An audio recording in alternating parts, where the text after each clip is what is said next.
ইসলামী আন্দোলনে আবেগের জায়গা আছে, কিন্তু অনিয়ন্ত্রিত নয়। নিয়ন্ত্রিত আবেগই শক্তির কারণ হয়, আর আবেগ যখন অনিয়ন্ত্রিত হয় তখন দুর্ঘটনার কারণ হয়। আলহামদুলিল্লাহ রাব্বিল আলামিন, ওয়াসসালাতু ওয়াসসালামু আলা রাসূলিহিল কারীম ওয়া আলা আলিহি ওয়া সাহবিহি ওয়া আহলি বাইতি আজমাইন, আম্মা বাদ। ফাআউযু বিল্লাহি মিনাশ শাইতানির রাজীম। বিসমিল্লাহির রহমানির রহিম। রব্বি ইশরাহ লি সাদরি ওয়া ইয়াসসির লি আমরি ওয়াহলুল উকদাতাম মিন লিসানি ইয়াফকাহু কওলি। বাংলাদেশ ইসলামী ছাত্র শিবির শহীদদের রেখে যাওয়া আমানত, এই আমানতের চলমান বৎসরের আজকে পরিষদের সর্বশেষ বৈঠক। সম্ভবত 15 বছর কমপক্ষে ইসলামী ছাত্র শিবির তার সদস্যদের মুখ একসাথে দেখার সুযোগ পায়নি, বার্ষিক সদস্য সম্মেলনটা করতে পারেনি। এবার উদ্যোগ নেওয়া হয়েছে, আল্লাহ তালার কাছে দোয়া করি আগাগোড়া আল্লাহ তালা তার রহমত এবং হেফাজতের চাদর দিয়ে এই আয়োজনকে যেন আল্লাহ ঢেকে দেন। একটা বছর তোমরা ছুটাছুটি দৌড়াদৌড়ি করেছ, বিশেষ করে 5 আগস্টের পর থেকে। এর আগে তো সেইভাবে স্বস্তির সাথে তোমরা ঘুরতে পারো না। তোমাদের জন্য আবাসিক এলাকাও স্বস্তিদায়ক ছিল না, আর শিক্ষা প্রতিষ্ঠানগুলোতে একেবারেই তোমাদের জন্য অসম্ভব ধরনের কঠিন করে দেওয়া হয়েছিল। বিগত আন্দোলনটার সফলতা এসেছে ছাত্রদের নেতৃত্বের হাত ধরে, এবং এই জায়গাটায় এই শহীদি কাফেলার একটা বিশাল অবদানের জায়গা রয়ে গেছে। এখন আমাদের কাজ হবে এই খোলা দরজা দিয়ে প্রবেশ করা এবং ছাত্র সমাজের কাছে নিজেদের উন্নত নৈতিকতা আর আমাদের একাডেমিক এক্সিলেন্স, এই দুইটা নিয়ে পৌঁছে যাব। মেধার স্বাক্ষর সব ক্ষেত্রে রাখতে হবে, যোগ্যতার স্বাক্ষর রাখতে হবে। কোনো অবস্থাতেই দুইটা জিনিসের মধ্যে কনফ্লিক্ট করা যাবে না, সাহস আর তার সাথে হিম্মত, হেকমত। এই হিম্মত আর হেকমতের সমন্বয় ঘটাতে হবে। একটা আরেকটার হাত ধরাধরি করে চলবে, একটা থেকে আরেকটা বিচ্ছিন্ন হবে না। তাহলে ইনশাআল্লাহ এই জাতির জন্য, নিজেদের জন্য আমরা ভালো কিছু করতে পারবো ইনশাআল্লাহ। তো এই সময়ে অনলাইন প্ল্যাটফর্মে তোমরা যারা যুক্ত আছো, আমি বিশ্বাস করি সবাই যুক্ত আছো, আমাদের বক্তব্যকে মাঝে মাঝে টুইস্ট করে যে সত্যিকার অর্থে কথাটা কী ছিল, মেসেজটা কী ছিল, আসলটা একটু জানি এবং শুনি। এই সময়টা খুব সতর্কতার সাথে আমাদেরকে পার করতে হবে। তাইলে সব কথা বলা বন্ধ করে দিতে হবে, কারণ তোমার কোন কথাকে সে বদলাই ফেলবে আমরা তো জানি না কেউ। এটা বলার পরেই বোঝা যাবে, বদলানোর পরেই বোঝা যাবে যে এটা বদলাই ফেলছে। তা আমরা যদি বুবা হয়ে বসে থাকি তো আমাদের কথাগুলো জনগণের কাছে যাবে কিভাবে? আমরাও মুখ বন্ধ করে থাকবো দায়িত্বশীলরা ভুল করলে? নো, আমাদের সংশোধনের একটা নির্ধারিত পদ্ধতি আছে যেটা উত্তম।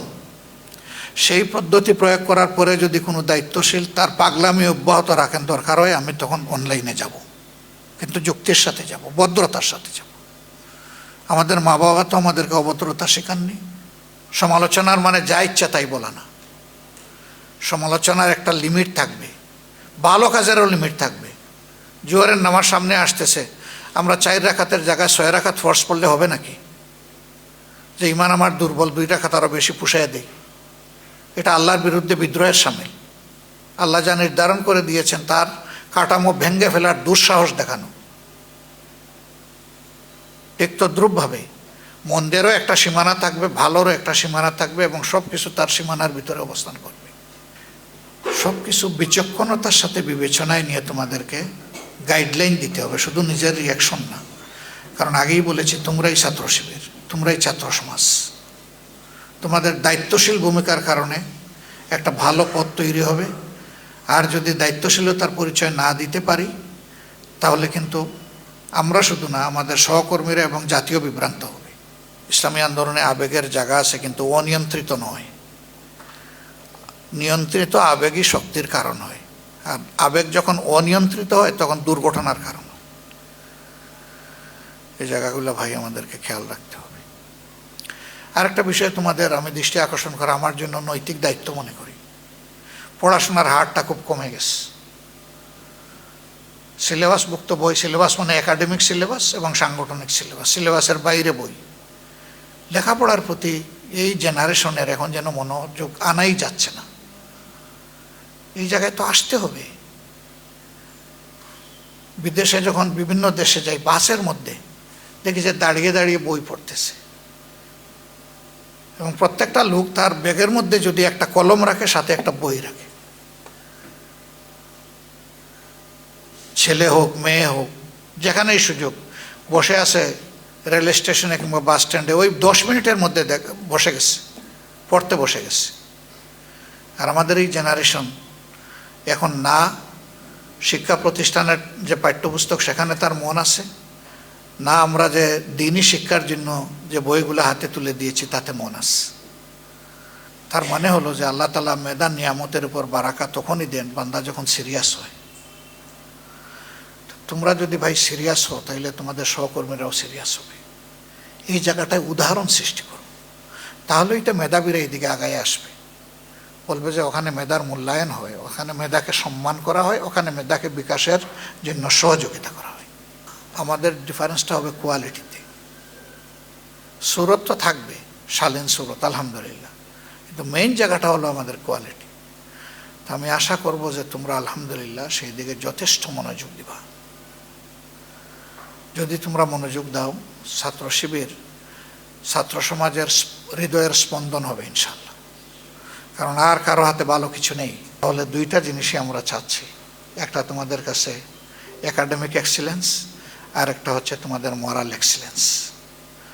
এই দুইটা জায়গা তোমরা তৈরি করে দাও জাতিকে, জাতি তোমাদের হাতেই জাতির দায়িত্ব দেবে ইনশাআল্লাহ। এবং সেই লক্ষণ এখন কিছুটা উপলব্ধি করা যাচ্ছে।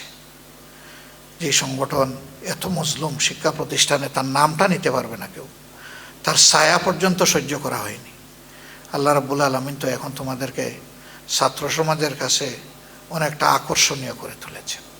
আমাদের এই অল্প পুঁজিতে যদি এত আকর্ষণ আল্লাহ দান করতে পারেন, পুঁজি বৃদ্ধি করলে আল্লাহ বারাকা আরও বাড়াই দেবেন ইনশাআল্লাহ। আর তোমরা বলো, তোমাদেরকে বাদ দিয়ে কার দিকে জাতি তাকাবে? একটা দুর্নীতিমুক্ত মানবিক সমাজ কারে দিয়ে জাতি প্রত্যাশা করবে? সে তো তোমাদেরকে দিয়েই তো মানুষ আশা করে। আল্লাহ তাআলা তোমাদেরকে সেই আশা পূরণের সক্ষমতা দান করো, এবং তোমাদের নেতৃত্বে ছাত্র সমাজের মধ্যে আস্থা ফিরে আসুক, দেশপ্রেম জাগ্রত হোক, আর আল্লাহ তাআলা যুবক যুবতীদের অন্তরটা তার দিনের জন্য খুলে দিন, সেটা দোয়া করি। আল্লাহ তোমাদের কাজ সহজ করে দিন। রাব্বুল আলামিন তোমাদের সকলকে তাইয়্যিব হায়াত দান করুন।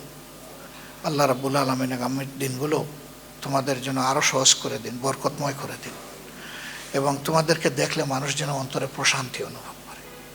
শুধু তোমাদের পিতামাতা না, সমাজের সাধারণ মানুষও যেন তোমাদের জন্য মনের ভিতর থেকে দোয়া করে।